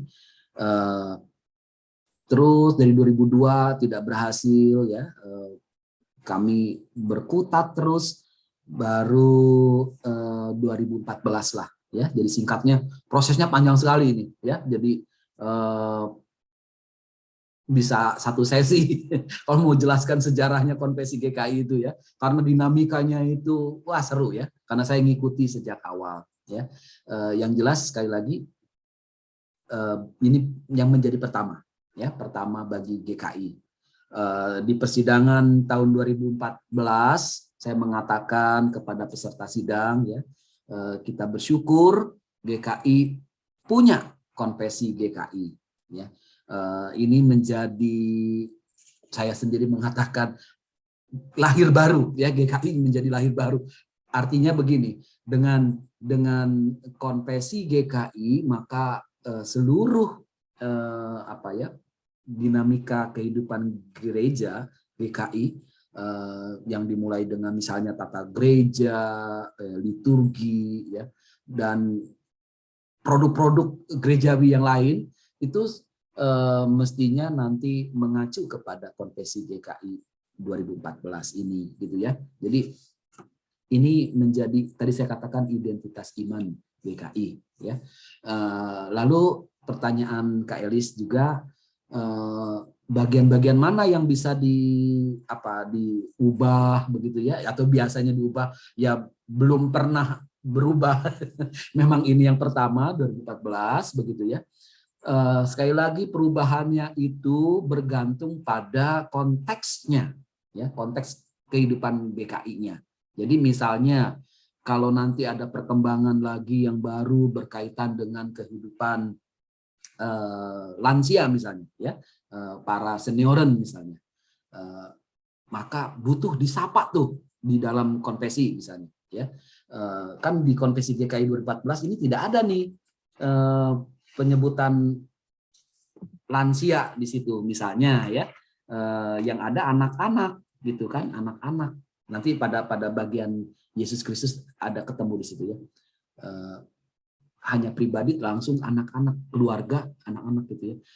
Karena memang disadari konteks saat-saat ini butuh perhatian terhadap anak-anak gitu, ya. Nanti satu saat butuh perhatian terhadap lansia, mungkin nanti disebut di situ, ya, bagaimana lansia harus kita sapa berkaitan dengan iman kita misalnya gitu, ya. Jadi bergantung konteksnya, konteks perubahannya itu, ya. Jadi kalau konteksnya berubah lalu umat merasakan butuh mengubah konvensinya, Silahkan, itu menjadi bagian dari proses kehidupan gereja dalam hal ini GKI. Gitu Kak Elis, ya. Ya, baik Pak, terima kasih untuk penjelasannya. Ya, baik. Kakak-kakak yang lain, Bapak Ibu, apakah ada yang ingin bertanya lagi? Saya persilahkan.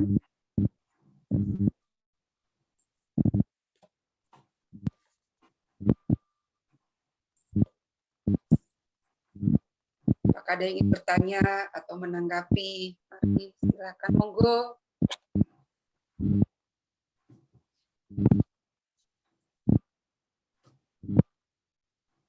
Silakan butir 9 ya kalau mau ditanyakan, karena kita ini sedang mendalami butir-butirnya, begitu ya. Kita cukup 9 dulu, besok kita lanjut butir 10 sampai 18 ya. Sampai tuntas. Dari situ kita bisa paham apa itu identitas iman GKI itu gitu ya. Semoga ini menjadi bagian yang Bapak Ibu kata-kata semua hayati ya di dalam rangka mengajar ya atau berperan serta dalam pelayanan sekolah minggu ya atau anak-anak ya. Silakan kalau ada tanggapan atau pertanyaan.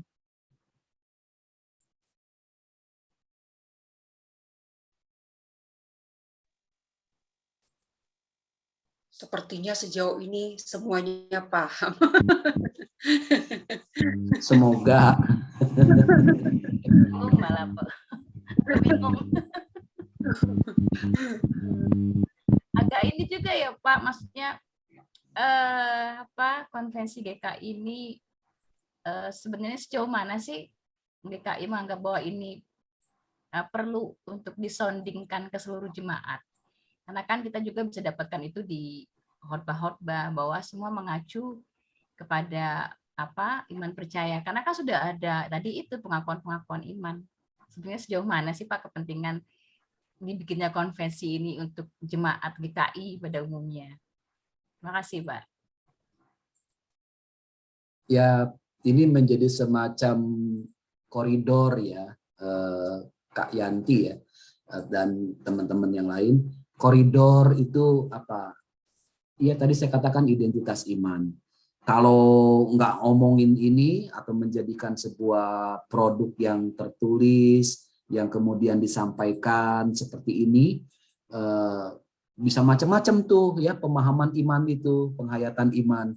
GSM juga bisa macam-macam ya, karena mungkin dari latar belakang yang dulunya bukan GKI ya, kemudian jadi GSM ya. Nanti kita akan tahu ini masih mungkin ini sama gitu ya. Karena itu perlu didalami seperti ini ya, walaupun terbatas juga sesinya ya. Kalau dibagi 3 sesi kita bisa dalami itu tentang Bapak misalnya ya, supaya lebih fokus lagi, itu akan kuat gitu ya pemahaman kita tentang Allah dalam nama Bapa itu ya, penghayatan itu. Tadi saya sudah campurkan dengan yang Yesus, itu mestinya tentang Yesus satu sesi misalnya, lalu tentang Roh Kudus. Nah kalau itu kita bisa hayati berdasarkan konvensi GKI ini, maka setiap warga GKI itu lebih punya identitasnya sebagai GKI. Ya. Bagaimana nanti juga akan mengajar misalnya, karena ini kita dalam konteks sekolah minggu ya atau komisi anak ya, itu semua kan tanpa sebuah identitas nanti bisa anak-anak menerimanya macam-macam gitu ya. Tadi misalnya tentang kreasionisme misalnya, itu kan sebuah isu yang besar sebenarnya kalau mau menggali itu ya. Ya untunglah tidak ada yang bertanya itu ya. Ini selalu dibenturkan dengan evolusi, kreasionisme dengan evolusi. Wah, itu saya pernah bawakan sesi itu ya dalam sebuah kesempatan pembinaan gereja. Jadi yang seperti ini kan kalau guru sekolah minggu gitu ya atau para aktivis GKI tidak tahu ya bagaimana GKI berpijak, kan repot gitu ya. kan imannya jadinya tidak ada dalam koridor sebagai komunalitas GKI gitu ya, sebagai keluarga GKI ya. Jadi kan harapannya semakin kita ini ada sense of belonging terhadap GKI. Nah, sense of belongingnya bukan cuma terdaftar sebagai anggota gitu ya, tapi juga bagaimana iman kita juga terturut dengan apa yang diajarkan GKI gitu ya. Nah, kalau ini menjadi sebuah kesadaran kita tanpa perlu akhirnya wah kalau gitu nanti kita jadi fanatik dong gitu ya terhadap gereja-gereja lain, kita jadinya berjarak gitu ya. Enggak, saya tidak mengajarkan tentang jarak tadi, bahkan dengan menghayati iman GKI itu maka ada apa, kita aja jelas ya punya identitas, lalu bagaimana kita bergaul dengan yang lain, dengan gereja-gereja lain, dengan agama lain, itu pun juga dinamis gitu ya, sesuatu yang hidup ya, tapi kita jelas gitu. Nah, kalau ada krisis identitas kan kitanya sendiri nggak jelas, nggak tahu siapa kita gitu kan ya. Jadi kalau tadi Kak Yanti bilang bertanya sejauh mana kepentingannya apa, supaya jelas, supaya kita sebagai warga GKI itu jadi jelas secara iman ya. Jadi bukan jelas oh saya GKI nomor anggotanya ini, wah itu mah biasa itu ya. Jelas itu kalau dari imannya gitu. Nah, imannya yang diwarnai oleh apa yang diajarkan GKI. Dalam hal ini Konvensi GKI 2014 itu menolong supaya penghayatan imannya itu jelas. Lalu ada yang bertanya, apa nggak cukup cuma dari pengakuan iman rasuli aja, itu kan juga jelas gitu ya. Nanti kita lihat bedanya di mana. Tadi kan tentang Bapak aja bisa kelihatan bedanya. Kalau pengakuan iman rasuli kan pendek tentang penghayatan Allah Bapa itu ya, Bapa yang maha kuasa gitu kan, pendek sekali. Tapi kalau konfesi itu kan lebih panjang, lebih rinci, supaya kita sebagai warga GKI itu lebih kenal lagi lah gitu ya, seluk-beluknya itu ya. Bukan berarti wah kalau begitu pengakuan iman rasuli itu salah dong, enggak salah ya. Tadi saya katakan tidak salah ya, itu menjadi pengakuan iman universal. GKI juga memegangnya ya, dalam rangka menolong supaya pengakuan iman rasuli ini mendarat gitu ya pada kehidupan GKI, ditolong dengan ini ada produk yang namanya Konvensi GKI 2014. Gitu ya Kak Yanti ya. Mudah-mudahan jadi jelas nih buat teman-teman yang lain juga. Ya Pak, terima kasih. Sebenarnya juga ada banyak isu-isu ya Pak ya, kalau kita satu persatu dibahas mengenai Bapa, mengenai Roh Kudus dan Yesus. Jadi sebenarnya ini untuk menjaga kemurnian pengajaran kah? Kalau saya bisa simpulkan Pak, Konvensi GKI ini, ataukah karena kan sebenarnya kalau kita katakan tadi kata Pak bilang mengenai creation, banyak juga hal misalnya mengenai evolusi, nanti apakah bertentangan dengan iman kita, maka GKI merumuskannya tentang creation. Nah, jadi apakah bisa dikatakan bahwa konvensi ini juga ingin menjaga kemurnian dari Alkitab, atau gimana ya Pak, bisa kira-kira? Ya, saya agak sensitif sih dengan kata kemurnian itu ya, kemurnian, walaupun ada jalan kemurnian tuh di Jakarta Utara itu ya. Agak sensitifnya gini, kalau murni nanti terhadap yang lain-lain itu kita merasa oh aku murni gitu ya, lalu yang lain nggak murni. Sensitif ya, jadi buat saya sendiri kemurnian itu sensitif. Lebih baik otentik ya, otentik itu apa ya original ya, sesuatu yang ya berangkat dari penghayatan kitanya ya, otentik gitu. Lebih baik otentik jadi supaya otentik iya ya. Kalau supaya murni, tar dulu deh, istilah itu kita kurung dulu gitu ya. Istilah itu kita kurung, karena sekali lagi nantinya jadi sensitifnya gini. Orang dengar wah GKI merasa murni, kita ini misalnya saya jadi jemaat lain ya dari gereja lain, kita ini nggak murni, kan kita jadi sombong jadinya, dicapnya. Jangan pakai kata murni. Saran saya ya, pakailah kata otentik itu. Otentik itu memang jati diri loh ya. Inilah jati diri kita, identitas kita yang otentik ya gitu ya. Gitu ya Kak Yanti ya. Baik, terima kasih Kak Yanti untuk pertanyaannya. Ya, Bapak Ibu serta kakak-kakak, ada lagi Kak yang ingin bertanya? Silakan. Ya, Ya, Esther, silakan. Esther. Silakan Bu Esther. Ya, terima kasih Pak Henry. Saya sangat dicerahkan ya, dan tertarik dengan kalimat yang memberi ruang kepada orang lain. Artinya kepada, mungkin kalau dipersempit lagi, kepada kepercayaan lain ya. Nah, mohon pencerahan nih Pak, dari Pak Henry. Menurut Pak Henry, di usia berapa anak-anak ini mulai boleh diberikan pemahaman tentang bagaimana kita memberikan ruang penghargaan kepada kepercayaan lain, terkait dengan kadang-kadang ada ketakutan tersendiri terhadap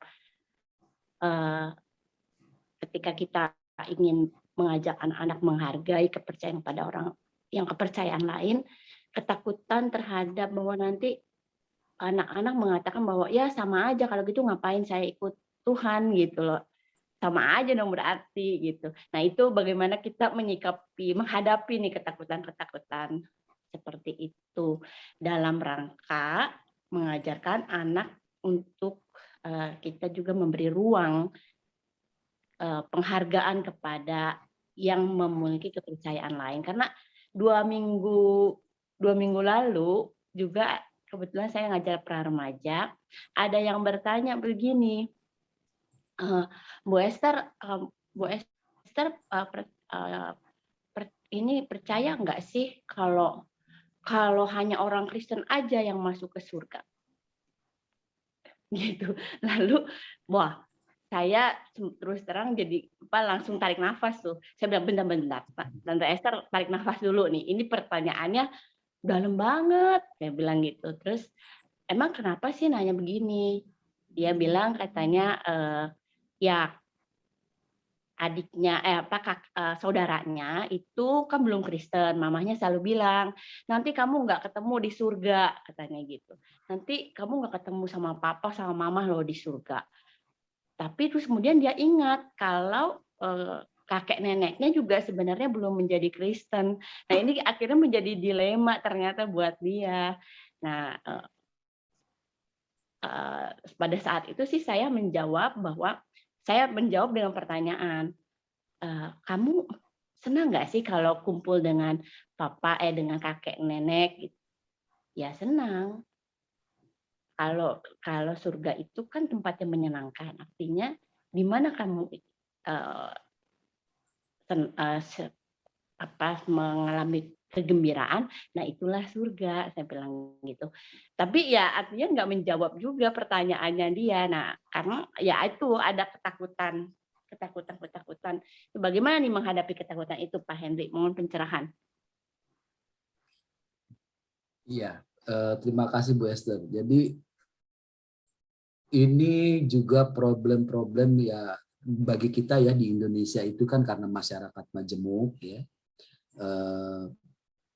dalam rangka pergaulan anak-anak begitu ya di sekolah, kecuali yang memang bersekolah mono tradisi ya, misalnya sekolah Kristen gitu ya, mungkin kita agak lebih ringan lah ya. Tapi saya membayangkan kalau yang di sekolah negeri gitu ya. Saya produk sekolah negeri. Jadi saya dari SD juga negeri, SMP negeri, SMA juga negeri. Saya mengalami waktu SD, ini saya cerita dulu ya Ibu Esther dan teman-teman ya. Waktu SD saya sudah yang namanya guru agamanya juga tidak ada. Ya, guru agama Kristen yang dimaksud itu ya. Jadi ya masuk kelas Islam, ya guru agama, masuk kelas Islam, lalu ya belajar tentang Islam begitu ya. Dan saya juga kalau belajar itu serius ya, belajar kecuali satu hal. Dan ini nanti saya mau tunjukkan betapa peran keluarga itu penting ya. Keluarga dan gereja dalam hal ini sekolah minggu. Ya, jadi saya sejak kecil walaupun saya dibaptis di GKP, Gereja Kristen Pasundan, di Cikampek ya. Saya orang Cikampek, Karawang ya. Lalu besar masa anak-anak saya bersekolah minggu itu di Gereja Santapan Rohani Indonesia ya. Jadi saya baru kenal GKI itu SMA ya, jadi sekarang sudah jadi pendeta GKI. Jadi saya waktu anak-anak ya besar di GCRI ya, Gereja Santapan Rohani. Nah, jadi ini peran guru-guru yang mengajarkan sekolah minggu itu juga penting sekali, yang menanamkan pengajaran iman Kristen itu ya. Lalu orang tua ya bersyukur bahwa orang tua yang dekat dengan Tuhan, dan dalam kehidupan keseharian itu mama atau papa saya bercerita Alkitab begitu ya. Kalau pulang sekolah minggu saya selalu ingat ya, tadi guru sekolah minggunya ngajar apa, kamu cerita dong gitu ya. Jadi orang tua juga kerjasama dalam hal ini ya, membentuk karakter saya dan adik-adik saya. Saya anak terbesar ya, 4 bersaudara. Jadi peran keluarga, peran gereja dalam hal ini, sehingga ketika saya di sekolah, tadi saya sekolah dasar ya, negeri ya, belajar agama Islam, masuk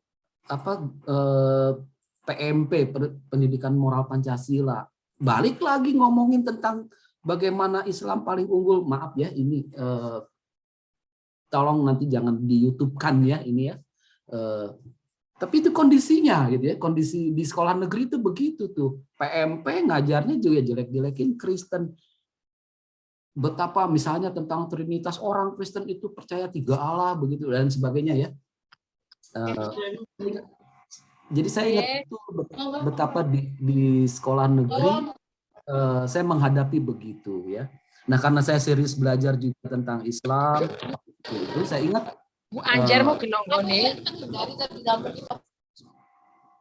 ingat saya dipilih cerdas cermat Al-Quran ya, dan juara lagi saya ya. Juara, dapat hadiah sajadah ya, Al-Quran gitu ya. Wah, tinggal sholat doang gitu ya, tinggal belajar sholat doang. Itu teman-teman sih bilang, Henry, kamu tinggal sholat doang ini, kamu jadi muslim ini. Jadi saya sering diajak ke sanawiyah begitu ya, sekolah khusus untuk kayak semacam pesantren kan sejak kecil ya. Jadi saya sudah akrab lah dengan teman-teman muslim itu ya. Tapi nah ini ya, tapi saya nggak ragu gitu loh. Ya, ini situasi yang saya alami waktu kecil itu. Saya tidak ragu dengan iman Kristen. Ya. Sebentar, ini ada yang...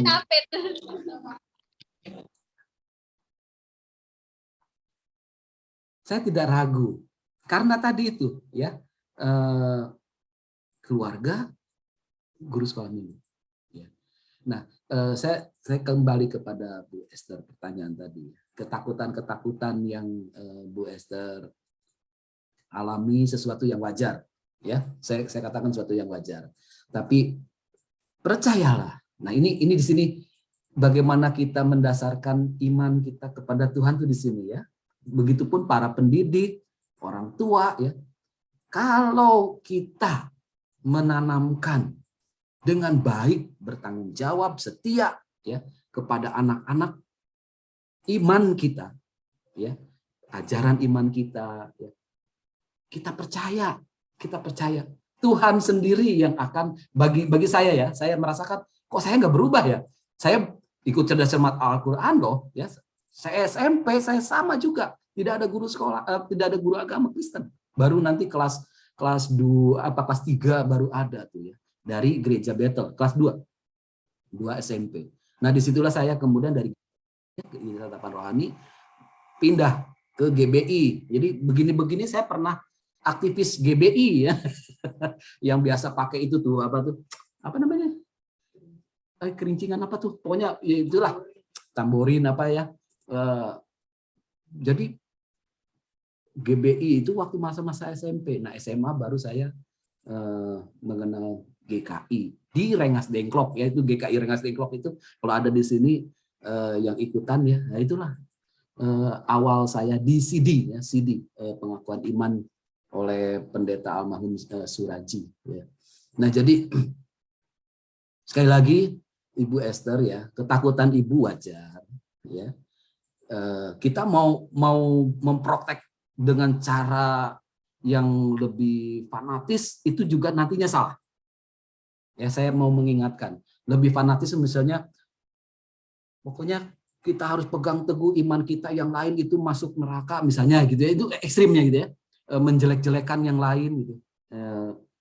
Ini pun juga salah. Salahnya mengapa? Anak itu akan menanamkan sesuatu yang tidak baik, bertumbuh dengan yang tidak baik. Lebih baik kita katakan bahwa Allah itu kasih, ya. Allah punya cara dalam rangka keselamatan. Tapi bagi kita orang Kristen, kita tahu keselamatan itu hanya di dalam Yesus Kristus. Udah, yang lain kita nggak usah tanya, gitu ya. Yang lain bagaimana? Itulah Allah yang akan bekerja. Ya. Ingat, Allah adalah kasih. Dengan begitu nanti ada proses di mana bertumbuh dengan benih yang baik, ya, bukan benih kebencian terhadap yang lain, terhadap yang berbeda, ya, tapi benih yang baik itu justru dengan percaya pada Roh Kudus yang bekerja. Toh akhirnya si anak akan semakin, oh iya, iman Kristen itu iman yang justru menyelamatkan, iman yang merangkul yang lain. Nah, ini yang sebenarnya mau disasar ya kepada warga GKI. Cuma persoalannya nanti metodenya bagaimana. Nah, ini butuh kerjasama memang. Metode dalam menyampaikan seperti ini. Yang tadi kalau boleh saya koreksi ya Ibu Esther ya tentang surga ya. Kalimat surga itu tempat yang menyenangkan atau di mana ada kesenangan, disitulah surga gitu ya. Itu juga bahaya tuh Bu. Ya kalau boleh saya koreksi. Bahayanya nanti kalau begitu kalau saya di mall atau di apa itu surga gitu ya. Menyenangkan kan. Bukan itu. Kuncinya tadi saya sudah jelaskan. Kerajaan surga, kerajaan Allah itu persekutuan kasih di dalam Allah dan bersama dengan yang lain.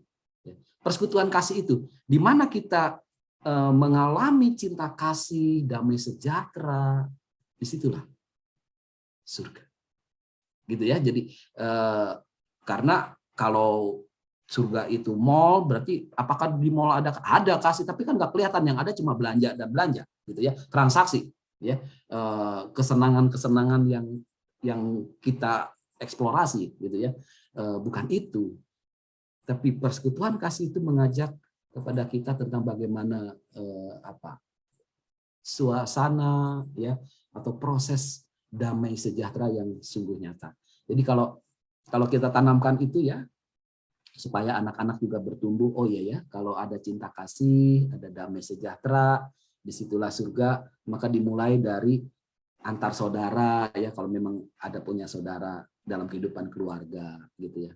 Jadikanlah rumah itu sebagai surga ya. Lalu gereja ya, komunitas kita nih ya, komisi anak nih bisa nggak jadi surga gitu kan ya. Bukan berarti tidak ada konflik ya, tapi konflik itu dalam rangka proses bertumbuh ya. Asik-asik aja tuh ya. Saya selalu omong kepada aktivis GKI Samanhudi, melayani itu mestinya penuh sukacita ya, penuh sukacita. Jangan bikin kita stres, bikin kita jadi darah tinggi gitu ya. Bukan pelayanan yang baik itu ya, kalau bikin kita darah tinggi, bikin kita stres ya.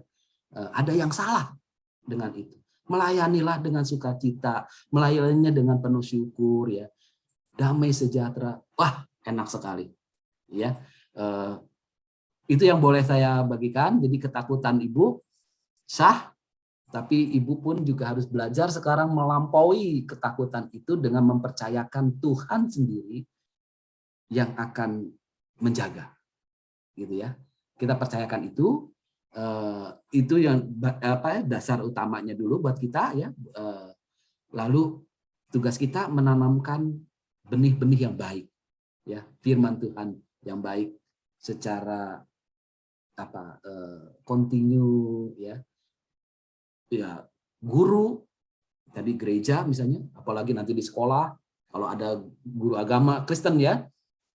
Wah, itu baik sekali itu ya kalau semuanya seperti itu. Nanti dalam pergaulan anak akan berproses ya dengan semua itu, Tuhan yang menjaga. Itu Bu Esther. Terima kasih Pak Hendri. Ya, baik, terima kasih karena waktu kita sudah selesai.